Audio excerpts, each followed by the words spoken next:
guys, so I just wanted to give a little update. My class and my class, Mr. Scuppum, Mr. Lensky, Mr. Newsbaum, and Miss Klein's classes are going on a field trip to a fish hatchery tomorrow.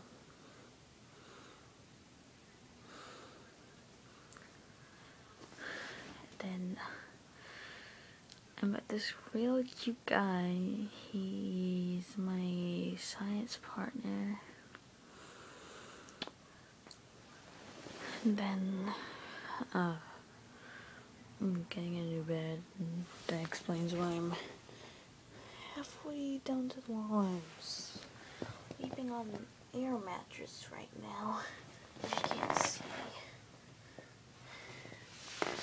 Yeah. It's all barren in here. And then there's this stinking cord that goes from somewhere in the basement all the way over to the phone. Right there. Right here.